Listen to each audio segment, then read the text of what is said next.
Today on Peliculas with the Bros, we review the movie Happy Feet, directed by the director George Miller and starring Frodo Baggins, Wolverine, and that girl from Clueless. And we have some questions that need to be answered, like ants or happy feet. When is a mental illness a superpower? All this and more will be discussed today on Peliculas with the Bros.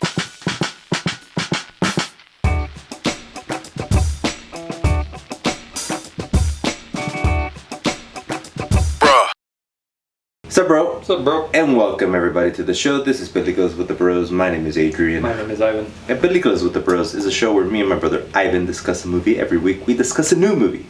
Ivan, what's the movie of the week? Happy Feet. Happy Feet. And we're doing Happy Feet because we're gonna watch 30,000 Years of Longing, directed by our boy George Miller. That's a boring way of saying it.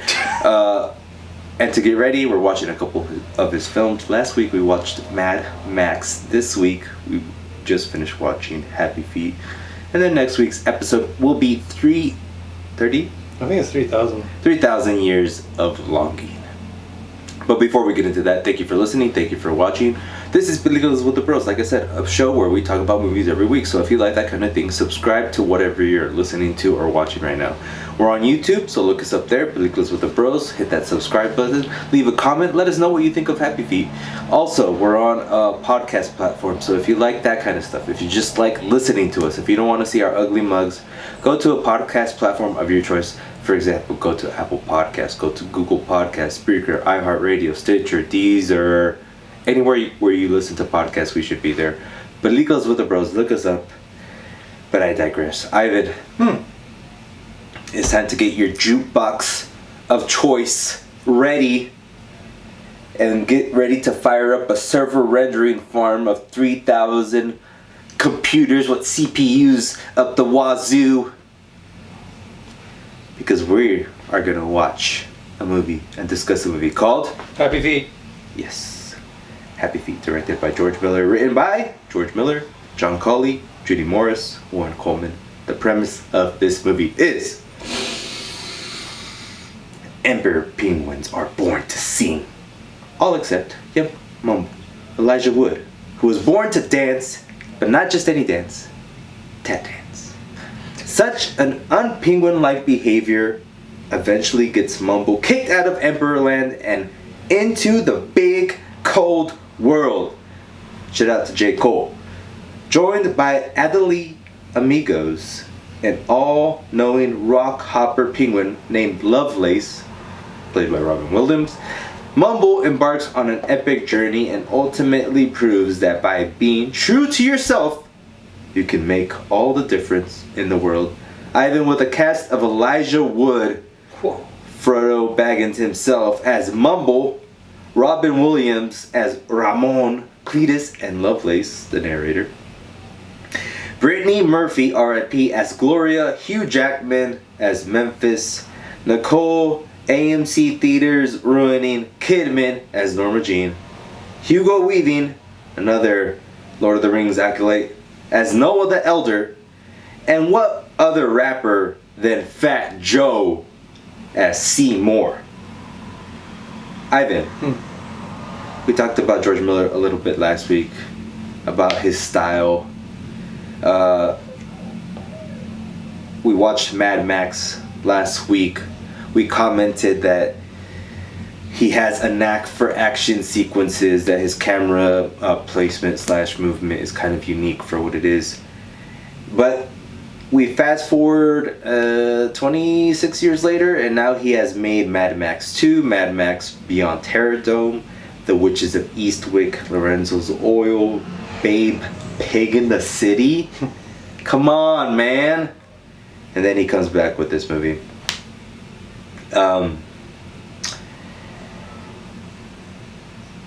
Yeah. So I have here a couple of notes. And we'll talk about the movie in a bit. But up to this point, and saying all those movies, like, what is his deal? Like, what is he really going for? Because a guy that makes Mad Max shouldn't make Babe, Pig in the City, technically, right? Mm-hmm. A guy that makes Mad Max doesn't really technically should make this movie that we're gonna discuss today, Happy Feet. If you can describe him, or sorry, if you can compare him to a director, Matt Reeves. Matt Reeves. Explain that. No. Remember last week when I was like, I know. Jesus Christ, I was debating what the freaking Batman director was and I couldn't figure it out. And now you pull it out of your ass like it's nothing. Oh my god. Like, so my question is basically, if you can think of another director like him, who would he be like? And I'm thinking of like... Style or method? That's a good question. Because you think of like his story selection, and his story selection is kind of like Ridley Scott and Stanley Kubrick, where it's like whatever just calls to me, I make. But when it comes to style, I see like an indie director with the capabilities of a true auteur. You know, it's like somewhere in between that. And I have here Edgar Wright and Sam Raimi. Just like the unique use of camera, and that's kind of like an indie filmmaker style, but his story selection is more on the Kubrick, and I would say even more like Ridley Scott. Just like I like the story, I pick it. Do you see that too? Nah. What do you see then? Nothing. You almost made me spit up. Sorry. No, seriously. I don't know.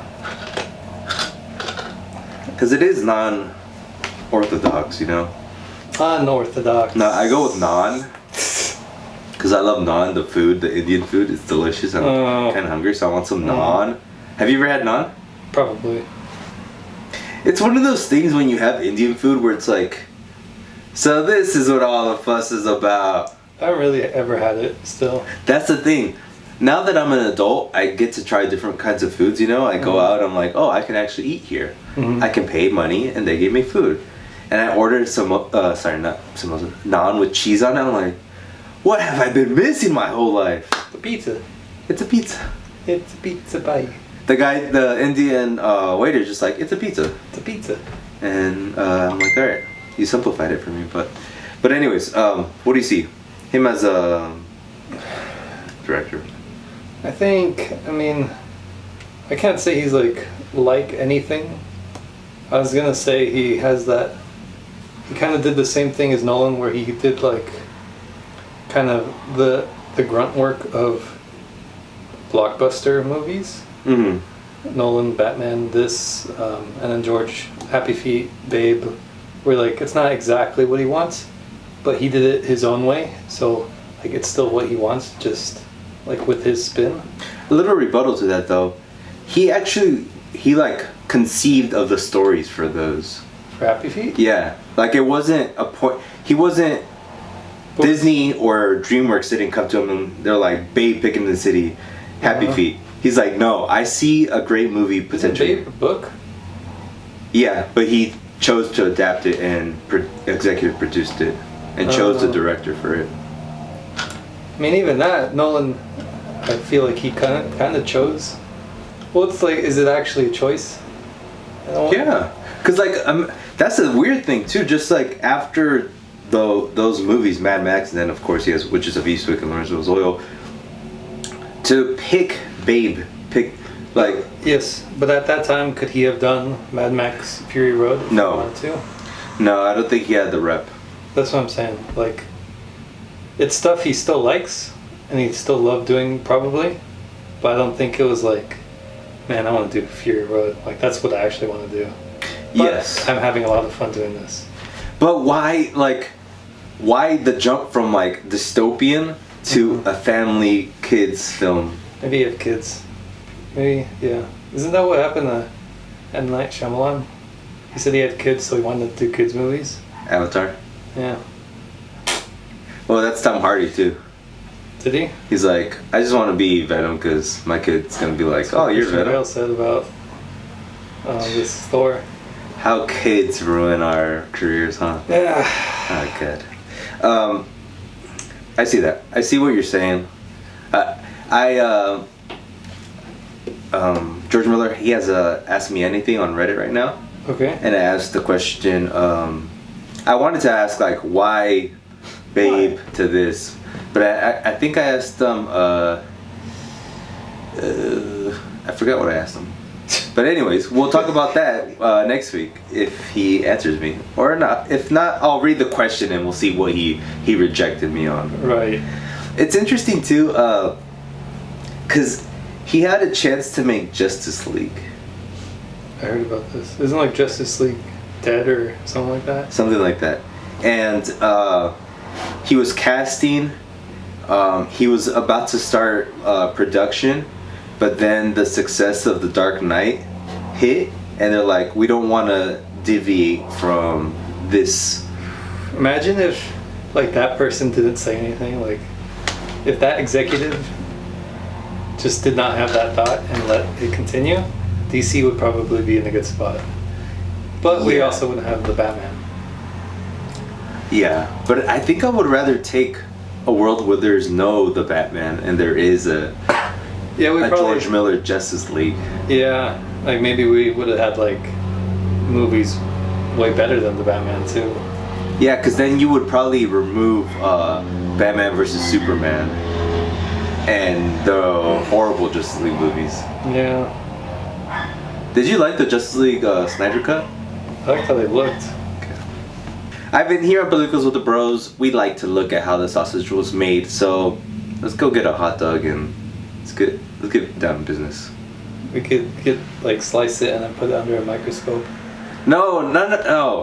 Now we're just gonna grab our hot dog bun, get our ketchup, our mustard, our condiments, as they say. So we don't want to see like, accoutrements.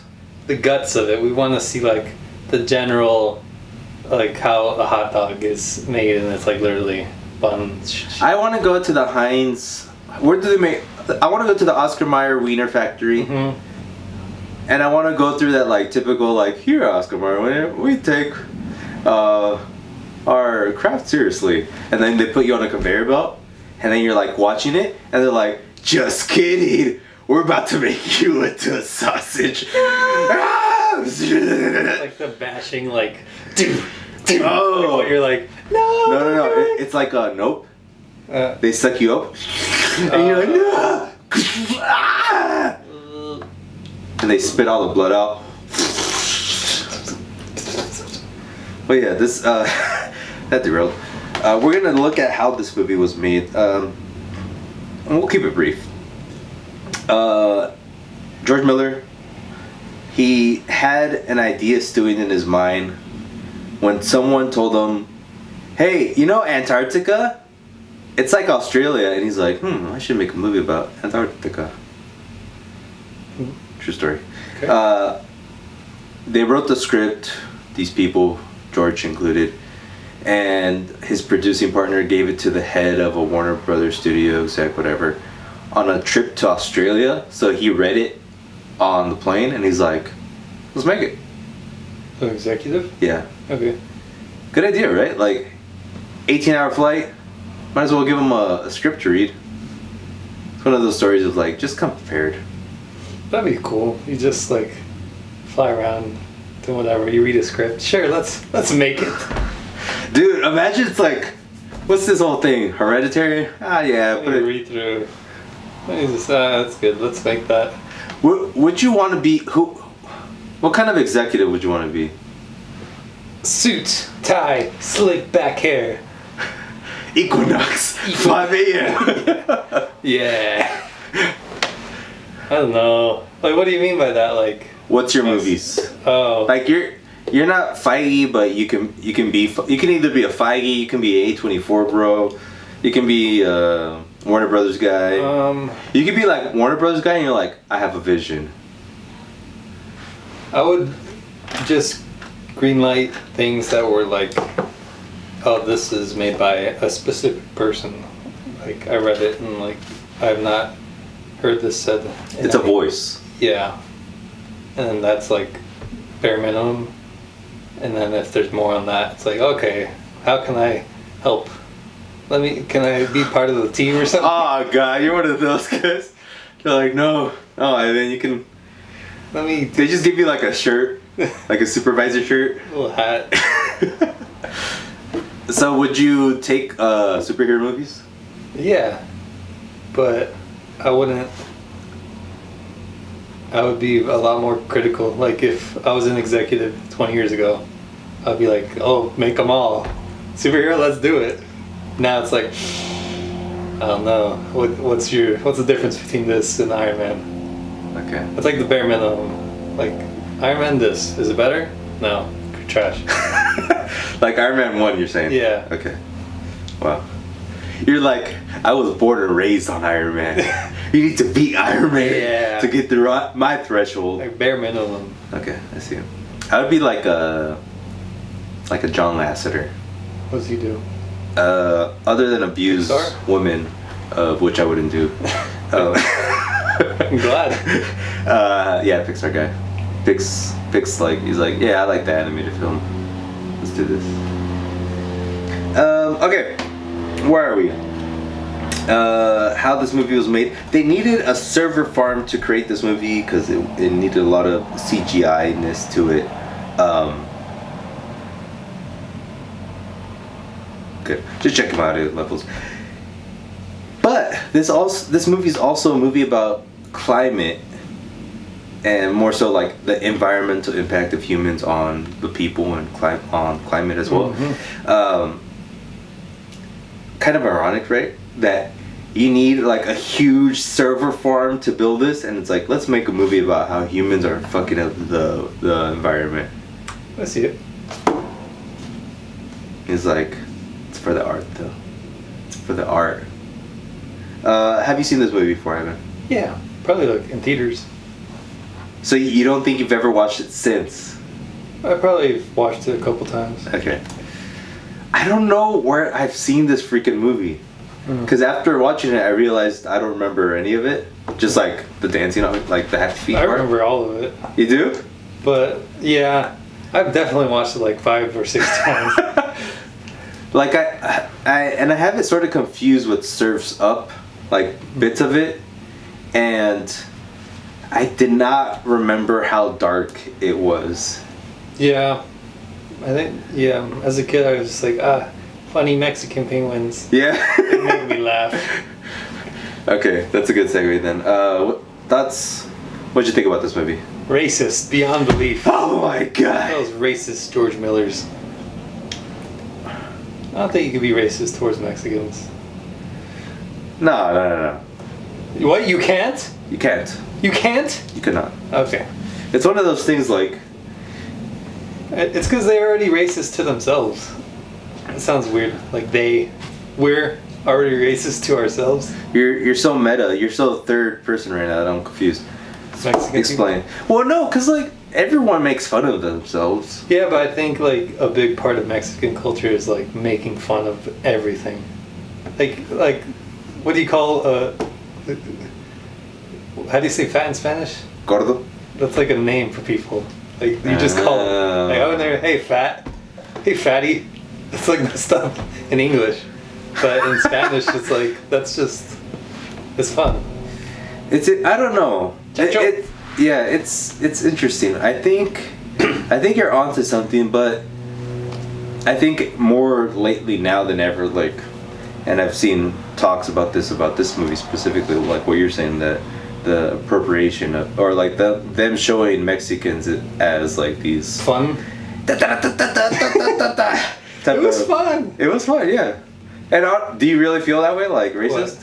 What? I mean, I think I don't, but I could see like someone saying it's like, oh, it just used our culture. But what do you feel like about it? I don't care, but like I don't care about a lot of things like that. I don't care about racism. Right? Who does? Not me. But okay, so you're saying you don't care about it, It but doesn't hurt me you at see all. people. You see why people would be hurt by it, or do you think even that is wrong? I think even that is wrong, but I'm too. not gonna say like no.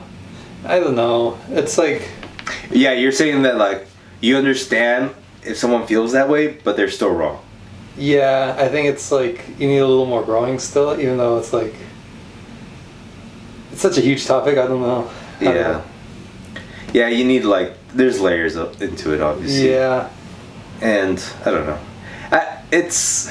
I would just say like, for me, the only thing that would hurt me is if somebody was like, somebody I knew personally attacked me, like that I like Right. have a relationship with, and they like use something against me. I think it's also easier for us white Mexicans like us. Well, what about you? You're not a white Mexican, But we're whitewashed. but you're brown. You're hurting my feelings, Oh. damn it. To be able to get past that kind of comedy, you know? Like it's easy for us to get past being made fun of about being Mexican because We're not Mexican. we're not the most Mexican people. But even like us, we're like, in a way, we've been made fun of in a different way, like racism wise. Like, Yes. how many people, I don't want to hurt your feelings, like, because they say it to me, but in a different way. Like, how many people are like, you're not actually Mexican? Everyone. And, like, to me, it's kind of weird because it's the inverse, because they think I'm white, and then they find out I'm Mexican, like, oh, you're Mexican? So it's like, they technically should be saying it to you, but they say it to me. And Yeah, stuff you they get say like to the me- reversed of it. Yeah. And it's like, I mean, I guess I am Mexican, but I'm white. Well, to be transparent, it does hurt, but it doesn't hurt that much. Right. But it's like a wrinkle. It adds a layer of lived experience to I my think, life like, that makes it interesting. That hurt is like okay. Yes. But I think that hurt, and some people like, they magnify that to like, oh, that's the worst thing you've ever said to me. Exactly. And that's where you're saying like, I understand why it's one of the worst things someone's ever said to you. Mm-hmm. But if it is, Grow then up. you need to grow. And how do you like what specifically do you need to grow? I think just realize there's a lot worse things that can happen to you. Not like straight up, well, murder, I guess. Do you realize you could be murdered? Yeah. So I can call you a beater all I want. Yeah. Okay. Like, there's a lot more pressing issues in any life than like someone saying, oh, you're not a real Mexican, Mhm. or any other variation. And obviously, like, different races have different levels of racism, because I feel like this is a huge generalization, but I don't feel like, I mean, that's still like my own experience, but I don't think Mexicans feel racism, or That's what I'm saying. That's why I was asking you too, because like, I feel like, just that's not true. comparatively, Black struggle, Mexican struggle, like, they've had a bit more racism towards them than the Mexican struggle.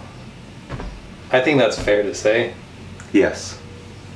So I think it's also fair to say, like, this Mexican group, they could kind of laugh at it more because they haven't really felt it as hard as them. So then, like, they would be like, any amount is so horrible.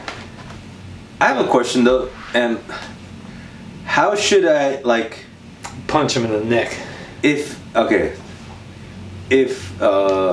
Africans who have been how do you say this? I don't want to get in hot waters. I'm basically saying like people in Mexico were fine, or people were living in Mexico, then Spain came and whitewashed, Europeanized that place. Africans were taken from Africa and sent to the Americas. Right. Both are horrific, Yeah. but there's different kinds of feelings, or there's similar feelings, but there's definitely different kinds of attitudes between people who are who are Mexican, and people who are African American, right? Like it's kind of interesting in that sense too. I feel like for Mexicans, it's because it happened so long ago and they were so successful that, like, we don't even understand how bad it was. Like, if they weren't successful, we'd be a lot more. There'd be a lot more indigenous Mexicans, but they're like, there's really not. True. But for like people from Africa, they were not like, they were just brought over here as workers, and then they still just existed with their culture, and that was pretty recent, like 200 years. Whereas like Mexico, what was that, 500 years ago? I have no idea. I'm bad with that. I'm just kind of going by like Christopher Columbus, Yeah. 1492. Yeah. I'm guessing 500, 400. Whereas America, 100, 200, No. 200, 250. 250. I guess. Time. And then there's also like the lived racism that African Americans had Yeah. from, and it's slavery too. Yeah. I don't think there might have been slave. There probably was. Why are we talking about history? How did we get caught? We in have the this? right. We have the right. We have the right. They want to correct this, do it with love and kindness. If you do it with hate, then you're just as bad as the racists. Yeah. If you call me Beaner, what should I do? Hug them. And say, I love you. and a kiss him in the lips. A kiss from a beaner. Now you're a Beaner. All right. What's your real thoughts about this movie? It's good! Exclamation mark. Oh yeah. Uh-oh. I appended something to it. It's getting higher. Yeah. Yeah, I thought it was good too. Good. It's interesting because I thought it was supposed to be a kids movie, but then it turned into something completely different. But no, well, I shouldn't say that. It's still a kids movie at its core, but it's doing like a bunch of different things. It's trying to be like a musical, a jukebox musical. It's trying to be a story about love and a story about someone being an outcast. But then it becomes like an environmental Sci-fi. Yeah. And I'm like, oh my god, this guy is insane. Like horror too. Yeah. Like the sea lion and the killer whales. Yep. That was pretty scary. Yeah. It's just weird. Like I was watching it and I was like, I told my wife, can we watch this movie because we're going to talk about it on the podcast. Crank up HBO Max and play Happy Feet. And I don't, you know this, I've told you before, I just get, I feel like checking if she liked the movie. And you okay? They're doing the dancing part and I'm looking at her like, it's corny, I know. Oh my god. And I'm like, wow, this movie is just like a musical. And then I had to finish watching it because we got busy. We had to go do something, and the last half is just like a straight up like different kind of film than the first half. Yeah. It's not a musical. It's not a musical. Yeah. And that's the thing that I was realizing after watching it. That I'm like, have I ever watched this film? Because I don't remember the last half. I remember the Happy Feet part, but other than that, I don't remember anything else. So, like I said, this is a kids movie, but it kind of subverts. You think it's a story about finding love and not fitting in. You have Mumble and Gloria, who are sort of like destined to be each other. It seems like they're attracted to. It's the typical archetype of a love story in a kids movie. Yeah. And Mumble's the dancer in a world of singers, and I feel his pain. My life. I feel his pain, baby. Like I said, it becomes a movie about saving the penguin community in Antarctica. Mumble meeting up with other penguins, trying to figure out why the fish are gone. And you said you remember all of that, though, right? You remember like all the beats and stuff. Yeah. Do you remember the darkness that it had, though? Yeah. Yeah. I mean, I knew, because I remember when he got to that to the zoo basically, or aquarium. Oh. Like I remember like it being kind of scary. Yeah. But like on rewatch, it's like this movie's pretty deep. Yeah. Like just a deep movie. That is kind of like That part specifically is horrific. The 2001 reference Which one? when he gets there and then the penguin's like, something he said Dave. Like Oh, hello, Dave. Yeah. Uh-huh. Like, oh, this is heaven, Dave. This is the best place on earth, Dave. It's like a completely brainwashed penguin. Yeah. That place was horrifying. Yeah. And we'll get into that. Yeah. Yeah. Very, very dark tones and very deep, like you said. The performances in this movie. We have Elijah Wood as Mumble. Mm-hmm. I'm gonna straight up say he's the worst person in this film. Jeez. I'm not saying he's an F, but he's like a D plus. He's just like very. He doesn't have a lot of character. Like I think it's the animated part is character-ish, but him and his voice is just like very basic. Yeah, but I felt like Mumble was kind of stupid. Like, that's just who he was. True. Because there's times like, I don't get it. No, he's naive. Same thing. Well, you're naive until you learn, and then you're not stupid. I don't know, I feel like the whole movie he was like, I don't get it, I just like dancing. Like, don't you get society? Don't you get why you're ostracized by these people? You're not normal, Mumble. Like, I just like tapping. What's that thing on your back? I don't know. They just A bomb. Boom. Hi guys. You have a bomb. No, give me a hug. Ding, ding, ding, ding. Oh no. The uncut version. Oh, Georgie, you are a dark, sick man. That would be like, oh, like that's how Mad Max started. Like, a bomb just blew up Antarctica. Water levels rise. Ah. Mad Max. It's all of a universe, you're saying. I get it. Now I know the through line. The Millerverse. The Millerverse. The Millerverse. Let's not go down that road. So I have a proposition to you. Elijah, can I swap him out for someone? Tobey Maguire. He'll give you a little bit more pizzazz, and his voice is a little more unique than Elijah's, like, very... Kiddish. I think Toby's kind of kiddish too, but Elijah's just basic. Like, you don't know who the hell this guy is. Sure. I mean, I'm not even attached to Elijah. Okay. Then we have Hugh Jackman as Daddy. Memphis. But they call him Daddy. Daddy. Hey Daddy, do that dance for me. Or sing. Why is Hugh Jackman in this film? He's a singer. And why is he doing so well? Why is he doing the king of rock and roll? The guy that Ivan loves now. That's funny. Why is he back in this? Fate. What is he doing? Fate. He's pretty good. Oh mama. Hey, baby. And then Nicole Kidman, the queen herself, is here. Super airy sounding. She's doing the Marilyn Monroe impression, as I learned. Ah, that makes sense. Fat Joe is in this film.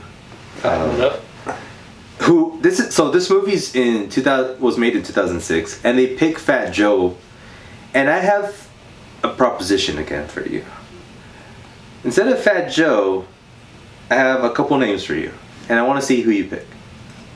Because this is 2006, Fat Joe's probably like a B-list rapper. I have a couple A-list for 2006. Jay-Z, Kanye West. Well, Jay-Z would be number one, actually. But I didn't include him because he's not an actor. I have some people that can act. Yes.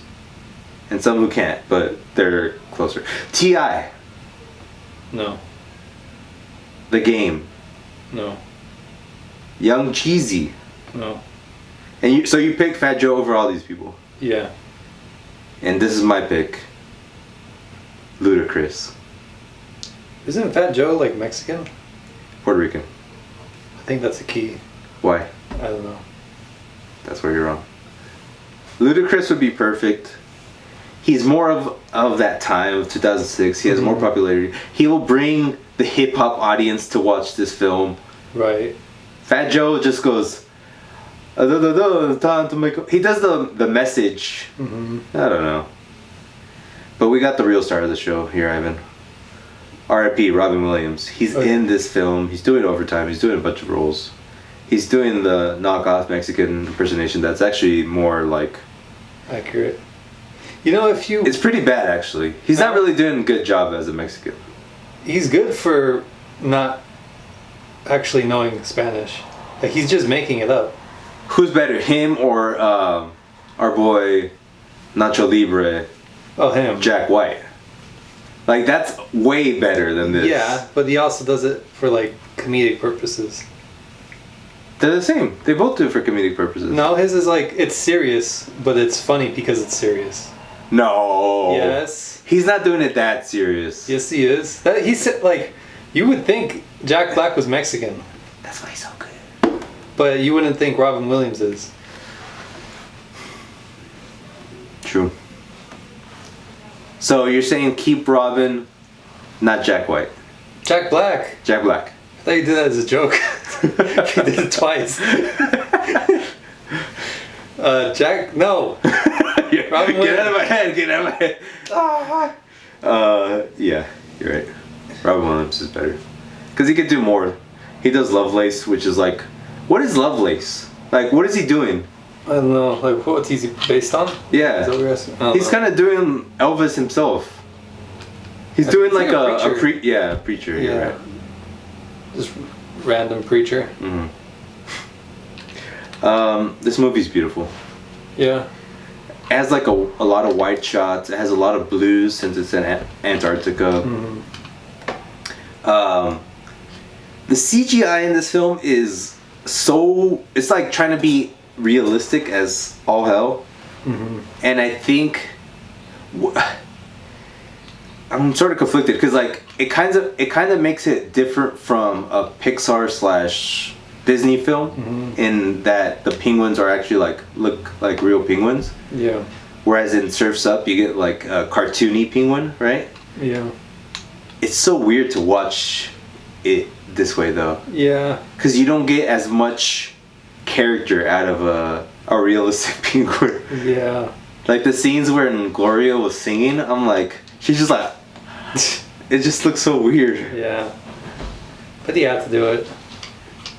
Just because of like the subject and like it revolved around like the mating thing of penguins, and it would have made more sense for them to be like realistic huddling and stuff. Uh-huh. Like if it was Surf's Up, it would have been too mobile, and like why don't they just like make a house if they can just use their hands and stuff. Yeah. Interesting. That's a good idea. Yeah. A good thought, I should say that. Realistic because you had to make it real. You have to make it up a real world. Yeah. But that's such a different approach from the Disney and regular animated film way. Yeah. There should be a lane for that too, you know? Well, this is like in the rainbow lane too.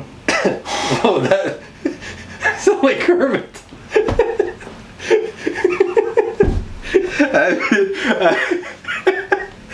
He was in the mood to impersonate. Oh god. Oh no. Woo! How do you do that? I don't know. I want to learn. I want to sound like Kermit. Kermit. You made me sweat. Me too. I'm sweating. Oh god. This heat is, as the Colombians say, barraca or barraco.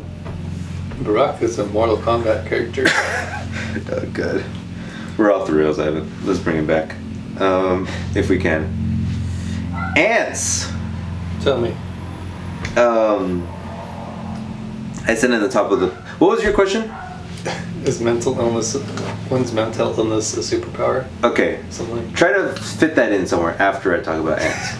My question was... Ants or this film... Surf's Up. Happy Feet. I don't remember ants. I have ants ingrained in my aorta. And that's probably down here, but you know what I mean, alright? Yeah.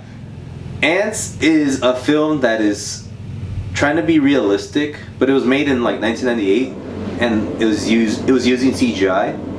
So it looks butt ugly. Yeah. And I kind of compare it to this film in the sense that they're both kind of realistic in its way. and they're both ugly for the reason why they're both ugly because they're trying to be realistic. Yeah. You know? Like Ringo. That's. I think Ringo is even cartoony though. Like it found a way to do cartoony. It's like a third option, like super realistic looking, but they also give him superhuman characters. Ringo's such a good movie. Yeah. Where's our boy Gore Verbinski? Cooking up a masterpiece, most likely. Damn. Come back, Gore. Yeah, so Ants, dark, realistic, ugly, but it's ugly because it's trying to be realistic, and it's ugly because CGI was bad at the time. Also, Happy Feet, they have the humans as like, how would you describe them in this film? Like, they're shot as, they're not animated in this film. They're actually live footage of humans. And in this film, Happy Feet, the humans are so white and like, this is perfect explanation. They look like they were taken out of Shutterstock, like stock photos, humans. You know? Yeah. Why do you think he chose to do it this way? To make him alien. Oh yeah. Alien. Georgie Porgy knows what he's doing. Yeah, and I think, like, in a way, it's because really, if he put them in, whenever you put real people with next to CGI, you would instantly compare and see like, oh, obviously that, and then now CGI looks like poopy. But it works better in this movie because that like difference makes them look alien, you know? Right, it's like you have to put a Photoshop filter over the humans to make them to make the palette work with the actual animated film, you're saying? Yeah. Or like straight up animate them. Yes. But the shortcut actually made it better. Right. So yeah, that's like another layer of like darkness this movie has, that like it shows the humans in a weird way, and it makes me compare this movie to Ants, because Ants is just like such a freaking weird movie, and has like a bunch of like very grotesque scenes. There's a scene where like an ant's like cut in half, and there's like beetles spitting venom at them, and they're like burning alive. Very grotesque. And this has nothing to do with this film, but Woody Allen was kind of like a childhood hero to me, because he was in this film and I'm like, I love this like weird nihilistic Jewish ant that we have here, and he has such a unique voice. I'm Jewish like, ant. I love this Jewish ant. I don't know if I love Woody Allen anymore, Woody Allen, but I'm gonna call him Woody Allen from now on for his atrocities that he's done in this I world. think that's a fair payment. Yeah. A very fair payment. Let's talk about some of the horrifying moments in this film. Sea lion. You're mentioning the sea lion chase. That was disgusting. When he pulled like the little feathers from his butt. Yeah. Yeah, I thought he was like bleeding for sure. But then I like the flip when they got on land and they just made fun of him. Yeah. Such a weird like choice, but it worked. And then they have elephant seals. I think it's the elephant seal. Elephant seal in this movie with a big old schnoz. There's like one moment where like he put it in his mouth. Yeah. Like just spat out at like mumble.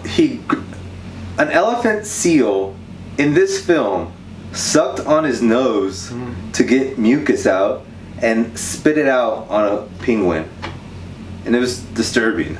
Yeah, it's like more disturbing than you're describing. Yeah, because it was like realistic. So weird. Yeah, George is a weird guy.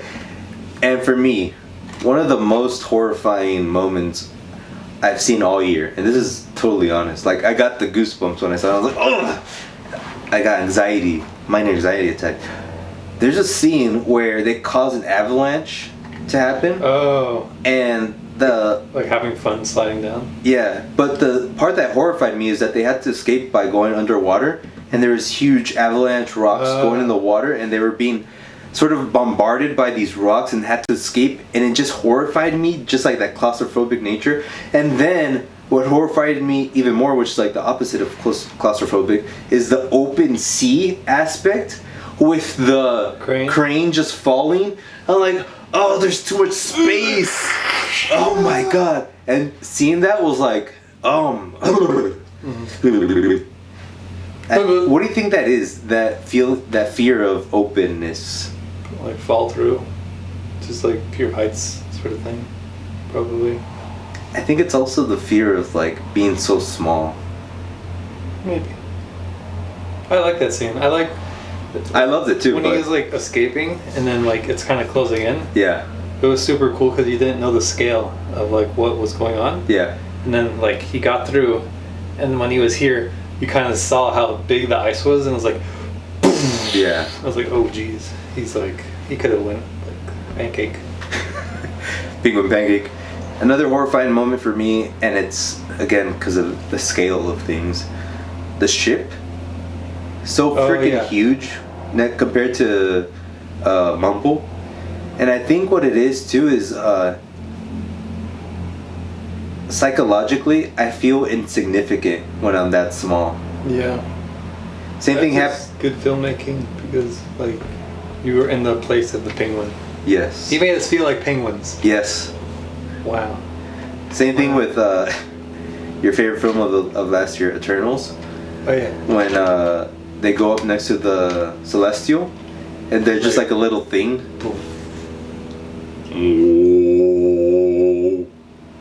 Yeah. Oh my god. What kind of voice does it sound like? That's what I was trying to do.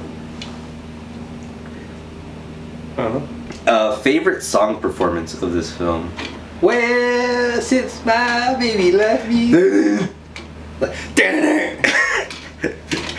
You're like, sing it, brother, sing it. I think just the mashup of that and the kiss. Yeah. That was like. It has to be, right? Yeah. It has to be everyone's favorite. I like that first, and then Boogie Wonderland when she's like kind of figuring it out, and then it turns into like the tap dancing version. Tap dancing. What a weird thing to like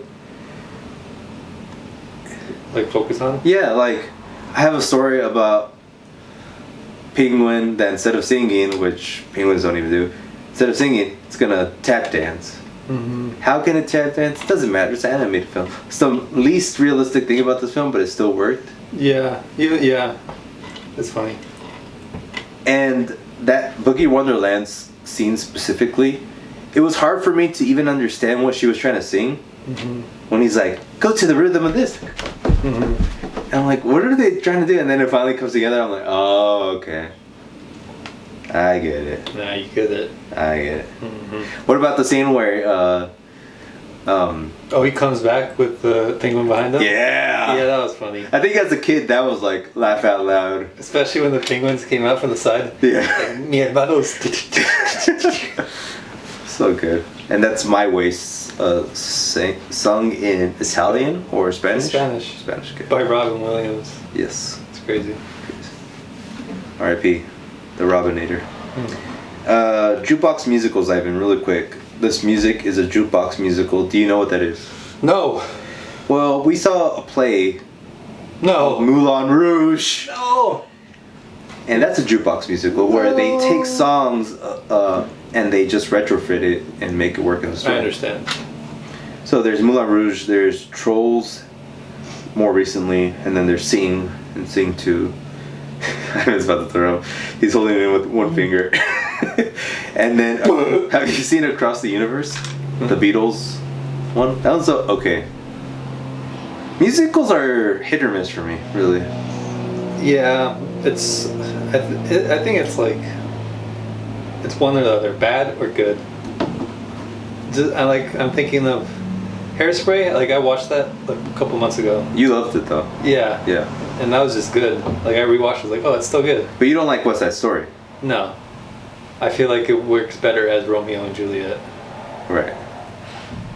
I like Charlie and Chocolate Factory. Is that a musical? A little bit. I'd say it fits the criteria. Yeah. But like when I say, yeah. Yeah, it does fit. It does fit. You're right. Triumph Factory. Oh, that movie is so good. The New York Times review of this movie, and I think they got it perfectly. Let's see. All this beauty makes it easy to understand why Mumble might want to tap his feet with joy. It also explains why Mr. Miller, after doing an extremely credible approximation of the wonderful world of Walt Disney, plunges his hapless hero into a nightmare worthy of Samuel Fuller's Shock Corridor. As politically pointed as it is disturbing, it is a view of hell as seen through the eyes and ears of creatures we foolishly, tragically call dumb. Second part, really quick.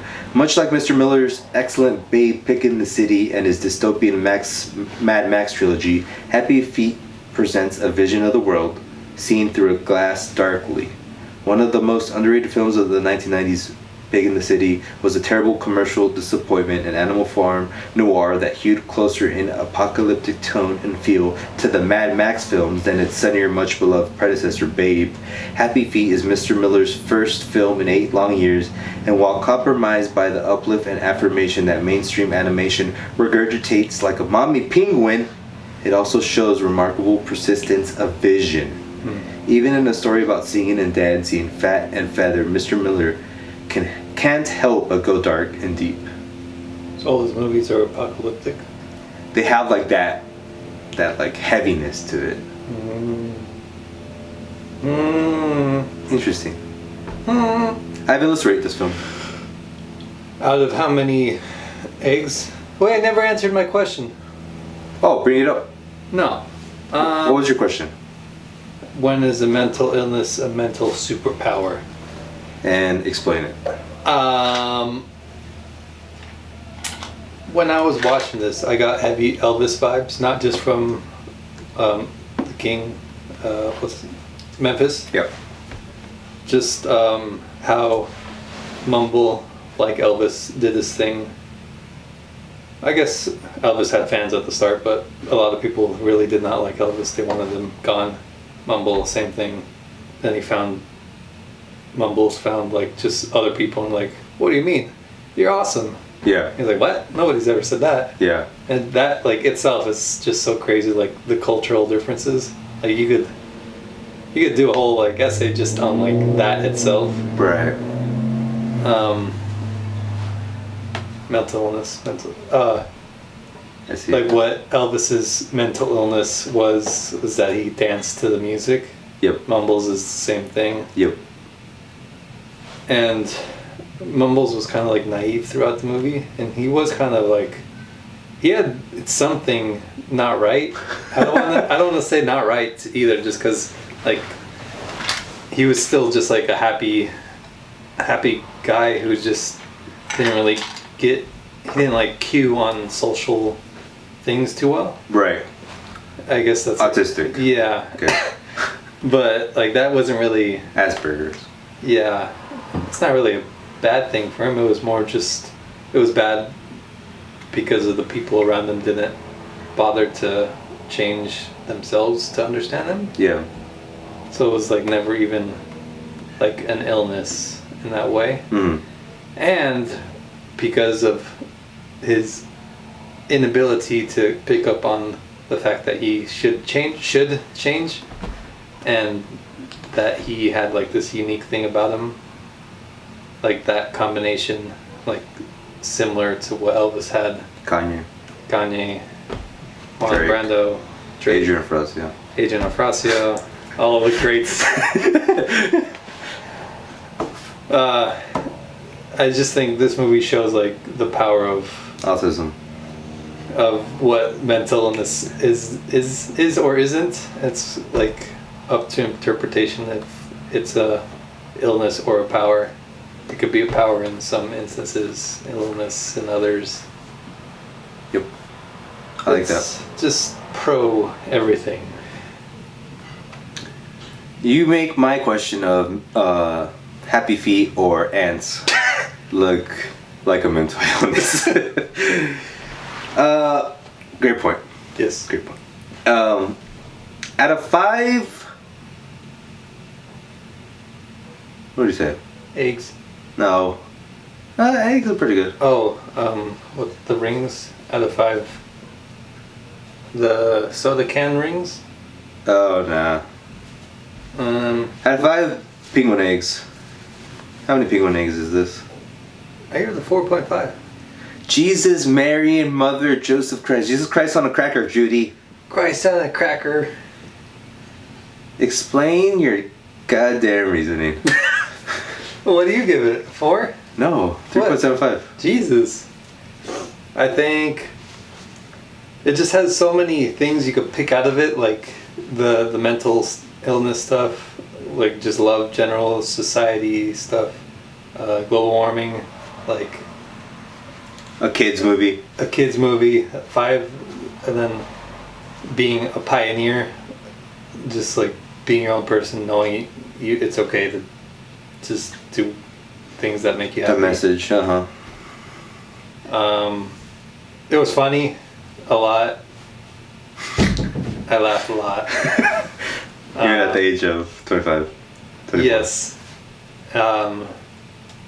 It's unique. Like no other movie is really like this realistic. It's also a sci-fi movie, like an alien abduction movie, which is like, imagine describing this movie as an alien abduction movie, like a penguin movie. Super unique in every way. Like the only thing I could fault it is maybe like Elijah. He felt a little too stupid sometimes, but maybe that's what they wanted. Yeah. Okay, you're trying to convert me, but I won't be converted. I'm gonna give it a 3.75 out of 5 penguin eggs because it is a good movie, but where it fails is actually, I think where it fails is the musical aspect of it. Cut it out, or better songs, or just more? I think cut it out. I think like go, because I think Miller's greatest thing that he does, and I don't think I mentioned this, is that like it does look beautiful, but he has, and what I'm noticing is that camera movement and camera positioning, like how he filmed like the dance scene, like following the feet and then like progressing and following the character. He has a knack for that, and I think he has a knack for that in any kind of action sequence. So a little bit more action, and I think the happy feet gimmick is a gimmick to sell the movie to kids. But it's like necessary evil. Like, what would this movie be about if there was no singing or dancing? Well, he could be an outcast for a different reason, but I guess. But then it wouldn't be as fun. Yeah, I wouldn't want to change the film. I'm glad for what it is. I'm just saying, as a whole, it's a 3.75. I don't think the music scenes work all that well. Yeah. Racist. Good movie though. Okay. Ivan, it's time for a section we like to call Things and such. Some John Boyega news for you. We got a movie. He's got a movie coming out. He's doing some press. He's talking a lot. He's talking about Star Wars a lot. Good. And he's saying that he'll never go back. He was never gonna go back. Good point. And I was like reading about it, and just like the fact that The Force Awakens, it was so much about him, and then the trilogy became nothing about him, and the missed opportunity, maybe. Do you think there was a missed opportunity there? He should have been the first. Well, I was gonna say first Black Jedi. Oh, God. Shout out to Macy. First Stormtrooper Jedi that we've seen, which would have, like, that would have been like super powerful. Like just someone that, like that grunt evil, like nobody turned into the hero of the story. I would have loved that, but they didn't want to do that for China reasons. China reasons. Damn, I love that. Yeah. Yeah, I agree. And like when you watch the trailer for the first movie. Was it right? No. Start a new Force, a new doesn't matter. Force Awakens. Force Awakens. Yeah, Force Awakens. When you watch the trailer, you see Boyega, and he's like, he has a stormtrooper, and he takes it off, and you're like, what the heck? Yeah. And that's the energy we needed, right? Yeah. But then it became just the character. Skywalker movie. Yeah. I get. Sure, keep Skywalker, but yeah, make him like. They should have shared the light. Or like make him Han Solo to Boyega's real Skywalker story. Mm-hmm. You know, like he should have been the main. I think they really wanted to just have like a woman be the lead and say like, look how forward thinking we are. We made a woman. Meanwhile, the black guy's just like, but yeah, I'm more different than that.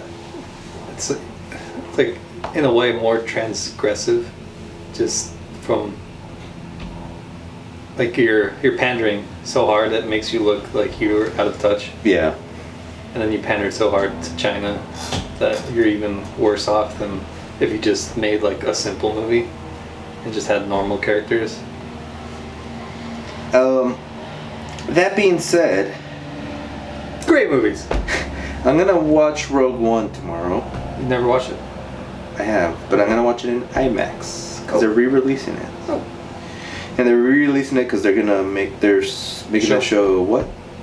Rogue 2. Ando? What's his name? Hando Solo. Hando Solo. No. I don't know the name. I know you're talking Poor guy. They're making a new Star Wars show and we're forgetting. Diego Luna? Yeah. I don't know his name. Diego Luna guy, character. They're making a show out of him. So they're re-releasing it on IMAX. And I'm gonna go watch it. I'm gonna have fun. Mm-hmm. Other than that, they say the best way to appeal to the Oscars and to win an Oscar for Best Picture is to make a movie about movies. Okay. So our boy Sam Mendes is coming back with a movie called Empire of Light. Ah, jeez. Have you seen it? No, I'm Trailer? tired of movies about movies. Yes, but this movie looks oddly beautiful. Because they get to nerd out in every way. I think every director now has like a movie about movies. I know. It's like, it's tiring. That's what. There's like 2 more movies. There's Spielberg's making his like story about his life. So in theory, it's gonna be like a lot of movie stuff. It's just like patting yourself on the back. Damn, you heard it here. But like every director does it. And then David Chazelle, he's making Whiplash. Okay. He's making He's done like 2 movies and he thinks he could do a movie about movies. yeah. Like, You need like 35 movies, right? yeah. Like, what's his face? Tarantino did it after like 10 movies? Yeah. That's humble. That's humble. He's like, okay guys, I think I'm ready. Yeah. And that's Tarantino, man. And then he nailed it. Nailed it. I made a list. I like making lists, and I think it's a new hobby I'm gonna start doing. Do you make lists? I made a list of favorite films of all time. Not the best movies of all time. My favorite films of all time. So, an incorrect list. In its nature, it's incorrect. Yes. And I found it interesting that like a majority of the films, the reason they're on that list is because I've rewatched them like 10 times. I think that means it has to be your favorite. I don't think it's like because you watched it so many times it's your favorite. Like you just loved it so much the first time, you just have to rewatch it over and over again. Yeah, but I want to have more current films in it, where I think they're just as good. I just haven't rewatched them as many times. I think Once Upon a Time is getting there for me, just because it's so like nothing bad actually happens in the movie. Uh-huh. So it's you could just like watch it and then just super enjoy every little bit of the movie without like any anxiety. Yeah. I think those are my favorite movies where Like just, hangout films? Yeah, just the whole movie, nothing bad really does happen. But it's not like it's not just a straight win, like a boring win. Mm-hmm. Like there's still like something going on. There's an interesting story. You just don't need people dying to be interested. Yeah. Yes. Good take. That being said, I think it's a good segue for the Marlon Brando Happy Hour. In 1 minute. But it's only like 5 minutes. I watched Viva Zapata. Racist. Just when we were talking about it. Come on. Keep living that stereotype, baby. I don't like it too much. Not his fault. I don't think so. Like, there's moments where I was like, there he is. There's Marley Brandy. The movie's about this Mexican folk hero. I think it was real. I'm pretty sure he was. But he wanted the... Zapata, yeah. There you go. He fought for land, and then, like, he got some land. He's like, I didn't fight for that land. I fought for all the land. And it's just like that. Do you want to know how it ends? I don't care. Well, he gets tricked to, like, be alone into, like, this whole place. Mm-hmm. But, like, it was his only option, and he knew he was gonna die. So he's just going for it, like, saying bye to everyone, like an honor sort of thing. So he gets there, and then everyone's just like hundreds of soldiers just, and he's like, and he's on the floor. Like, that part was cool. And there's another scene earlier. Was it in color? No. But, like, overall the movie's kind of boring. They're just like snippets of him being himself. Where he's like, yeah, good job. How much makeup did he wear? A good amount. I think they, like, glued part of his eye, because, like, it looks like pinched here or something, and then he had a mustache that just, like, went like the dink. Uh-huh. But he wore something. I just couldn't pinpoint. Hair? He always had, like, a hat on. But, I mean... An accent? If he did, he didn't try too hard to put it on. Interesting. That's like the Marilyn Monroe movie with Ana de Armas. She leaves her Cuban accent on. And they're saying, like, this is what they should be doing. Like, why are you forcing someone to Change. I think it's more like a style choice. Like, if you want it, like, just how it happened, put the accent on. But if you want, like, a cool film, do what they're doing with this film with Ana de Armas. I think the energy matters more than how they're saying it. Mm-hmm. Like, I saw, like, the criticism for Elvis, where one of them was, like, this didn't exactly happen that way, or whatever. But I think people don't realize, like, you gotta kind of change it so it becomes an interesting movie. Because I like when he does If I Can Dream, and it shows him, like, writing it the night before, but, like, really he wrote it, like, way before, and then he didn't, like, spring it on anyone. Like, it was all planned. I think the ones that are worse, and like Elvis, it's like that they lied about his involvement in the African American community. What do you mean? Like, if B.B. King was, I don't think he really hanged out with B.B. King that much. Oh, you don't think? But I don't know. You don't know. I think he did. Maybe not B.B. King. Maybe, like, not as much, but he was definitely in the scene. Which is, like, is there a difference? Like, they just wanted to have, like, that character, so, like, the movie would be more interesting. But he's still, like, in that culture. What about neglecting to let us know that Maria Presley was 14 or 15 when they Oh, yeah. married? That was a little Awkward. Yeah. That one's, like... That one's tough just because... Just because I'm not okay with it. Other than that, let it be God. I can go into, like, a whole different conversation, but obviously wrong. Straight out the gate, obviously wrong. But they do have to change it to make it a little more interesting, because if that's, like, in there halfway, like, wait, why are we just rooting for this guy who's just... Well, wouldn't that make it more interesting? I guess, but it's not what he wanted. I think it would have just changed the tone too much. You're already showing him at his worst, like him cheating, him taking drugs. Why not just show him that he was a weirdo and going for 15-year-olds? I think it's... Or maybe try to make it, like, humanize it. But I think the drugs and all that were, like... It's just...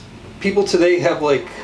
this is general, but they can forgive like so many things, but not forgive so many things at the same time. Right. Like there's kind of like a hypocrisy. Like that's what I'm saying. Like if Baz was like, let's show how he fell in love with the 15-year-old. I mean, they kind of did. No, there was only one scene where like, oh, I have a girlfriend, and now we're in this room talking about random But it wasn't things. about their love. It was about like his love with the audience. That's true. That's true. Maybe if it was like a show, like have a little more scenes like them. But I also think men were a lot more toxic back then. Like obviously, it wouldn't fly today, and because we're growing better. But maybe in Mexico, but not. Exactly. Okay. Jesus. But it's just like it's annoying to talk about how bad people are, because I bet if we look at us in 100 years, yes, they're gonna see us like they really ate cows for hundreds of years, and they really pooped in toilet. They really pooped in toilets just into water? Into clean, drinkable water. They did that. I don't care about racism. That is the true travesty. Yeah. Because they just killed the world. Yep. But nobody cares today. Nope.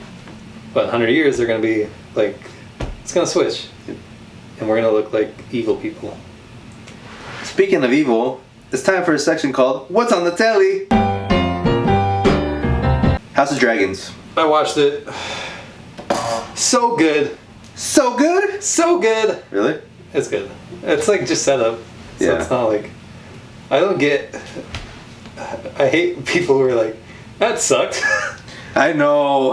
Like, what do you mean? What was wrong with it? Well, it wasn't as good as the last show. Oh, like the last 7 seasons of the last show? Oh, God. In one episode, you idiot. Yeah, people really have mental issues out there, huh? Yes. There's some people at work that they're like, not as good. I'm like, what Pass. are you... They're just... Like, watch the first episode of Game of Thrones, and obviously, like... I mean, I don't remember, but... I think in that episode they throw... Is it pedophile stuff? Yeah, they... Not the pedophile, the incest stuff. That, and then they throw out the kid from the tower. Yeah. And then, I think they kill the dude? No, that's later. Maybe later. I think, but those were the 2 main things in that first episode, and that's pretty like, wow. But in this one, they like show like straight up murder / abortion. It's like, wait, what? How horrific do you want this so you can say it's a good show? Like, that part was gruesome. Yeah. She was just like holding her hand saying like, oh, it's okay, but yeah. He just basically murdered her. Yeah. Like, do people just not like, you're okay with that? Yeah.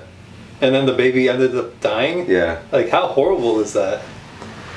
But okay, so rather than talk about the haters, Okay, talk about the lovers. talk about the lovers out there. It's I'm excited because it's just like good quality TV, you know? Yeah.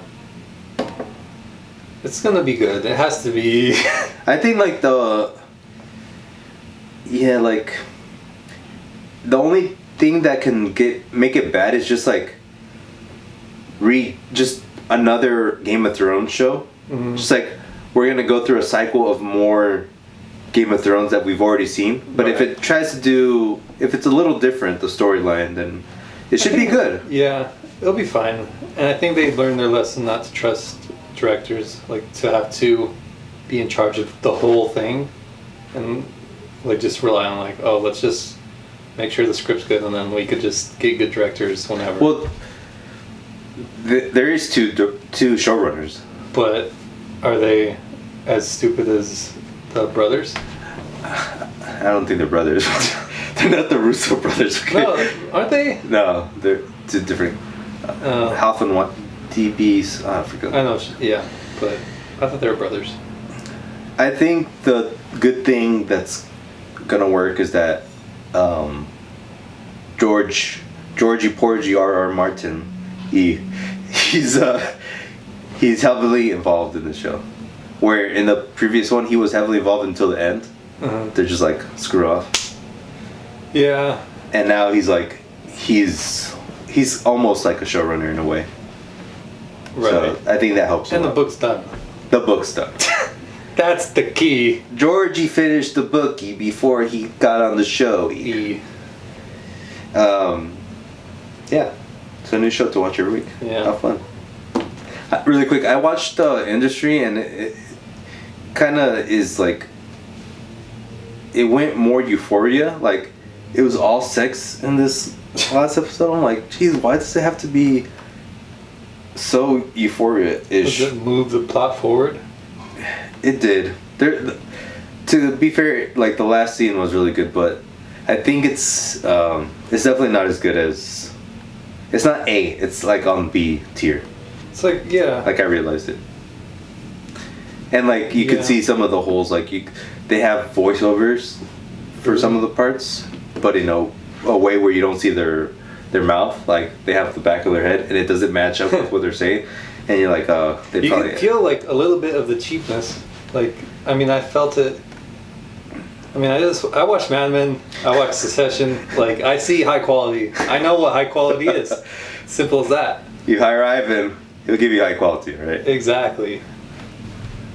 Such a good show. Both of those. Oh my god. Yeah. I think, like, just if that's made, nothing else should be worse than that. Like, just study that. I know. And then, like, how are you gonna make something worse if, like, there's a template right there? Because people don't like using templates. They want to be different. And that's where, like, Yeah. that new great thing comes. Because, like, if you follow the template, you'll just be the template. But you follow the template until you're confident, and then you just branch out. True. It's like with the drawing, you do that, follow that, and then, like, okay, I can perfectly do Ninja Turtles. Now let me do Pokemon Turtles, because I can. Damn it, he's a my story. Like, gotta cross that out. Yes, you're right. You have a point there. I have another great show that I just finished. Actually, two. But one is really great. And it's called All or Nothing. It's a documentary series that follows... Every year they make it and they release it on Amazon Studios. Every year they follow a soccer team in the English Premier League. This year they followed Arsenal, Okay. which is my team's rival. But after watching this, it confirmed how stupid Rivalries. I am and sports rivalries are in general. Because, like, I watch it and they humanize, like, all the players and the team, and you're just like, I love Arsenal too. Yeah, that's weird. Like, a lot of the team, like the primal sports rage of, like, oh, my team is losing, my team is winning. I don't understand, like having that paired with humanizing them. Does that just defeat the purpose of sports? It doesn't, because now, like, what I really want to do, especially with soccer, because, like, I didn't grow up watching it as much, like, I just want to go for all teams and watch, like, great games. You're there for the craft now. Yeah, because, like, I love all, like, after watching 4 of these seasons, like, with 4 different teams, like, I have vested interest in, like, a bunch of different players now. And they don't play for a lot of players don't play for my team, so what can I do? I can't go for my team all the time. I think that's just, like, the end goal of, like, any entertainment. Like, there's no... I mean, Like, imagine if you only watch, like, Leonardo DiCaprio movies. You're like, Hugh Jackman, oh, what a horrible... Hugh Hackman, more like. That would be such a bad, like, way to enjoy films, you know? Yeah. Like, that should be done for sports. It's even as well. like, oh, you watch Marvel movies, you don't watch real movies, Right. You know, Right. That's itself a sort of team sport thing, Yeah. where that primal mentality of me versus them sort of thing. But if you just watch everything, enjoy everything, with sports, with art, with movies, All at TV, once. everything. You said if you watch everything, if you enjoy everything. Yeah. Yeah, you're right. But people are so not smart. I watched also, I finished Star Trek Strange New Worlds. Really good. It's a good show, man. Good show. I will never watch it. That is fine. What'd you watch? watching Mad Men again. I think it's more of like, it's a part of me now, you know? Mad Men life. Yeah, I'm just a madman. I'm a madman. In the mad world. Yeah. Anything else you're watching? No, but I really want to watch Nathan For You and The Rehearsal. You should watch The Rehearsal. I do want to watch it. I think, and from what I hear, like, I didn't finish it or anything, but people are just saying, like, it's mind bending. Like, it will. I think he's like a genius. Yeah. Like, he's whatever Elvis is, whatever Marlon Brando is, whatever Adrian Afrasio is, whatever Kanye is. The greats. Before Kanye, baby. It's time for a section we like to call Really Be Bussin'. I went to go watch Flying Lotus at the Shell Cove Amphitheater, whatever it's called. Okay. He was performing with an orchestra. That's cool. It's interesting to watch Fly Low there. Yeah, I call him Fly Low. He's my homie. That's what I call him. Because his music's like instrumental. It's like almost like... You just vibe. It's like lo-fi almost, right? Yeah. Lo-fi hip-hop. That's like the rudest way to describe it, but if people want to understand it, it's a fast way to say it. I would like his music if like he's like in a stadium and then that's not even the stadium, like he's performing but like the where you sit is like tables, like a bar. They had that there. Really? Yeah. Yeah, that would be But I didn't, I was too poor for that. I was on the lawn. Jeez. Orchestra, and it was weird because like it's more of the orchestra and his band doing the work. I'm sure he was doing some stuff on the keyboard and stuff, but it was cool because you felt like you're in a movie. Like it was more just movie vibes, and I liked it. I didn't do this, but I saw on Instagram, this is somewhat related, there's this place in San Diego where it's like an outdoor movie theater, but they play the score live. Like, oh yeah. Do you know what I'm talking about? I think they do it there. But yes. Oh, I mean maybe. Yeah. Oh, actually, it might actually literally be that place. But I want to go there one day. Yeah, it'd be cool to see like Star Wars. Yeah. Just listen to that blast in your eardrums. Imagine like a whiplash and it's like a live drummer. Woo! That'd be funny. And then the teachers are It's just a play at this point. Yeah. I don't have really much anything else for music. I did see that Bad Bunny released a video for Neverita. I don't watch it. Only reason I mention it is because like it's a pastiche. The music video is like in the style that they would make 1990s Hispanic music videos in. Nice. And it's so he's so self-aware, and it confirms that he is the artist of this generation. Yeah. I'm scared to see if he ever falls off. Like, he just seems like he's so on it, you know? Yeah. Like, him falling off would, like, just break my heart. Well, I think it'll be a while because he is young, and Drake didn't fall off until, like, he was 30. And he's probably, like, mid-20s right now. Or 23. He's, like, 27, I think. Really? Yeah. Oh, damn. Got 3 years, then. It's enough.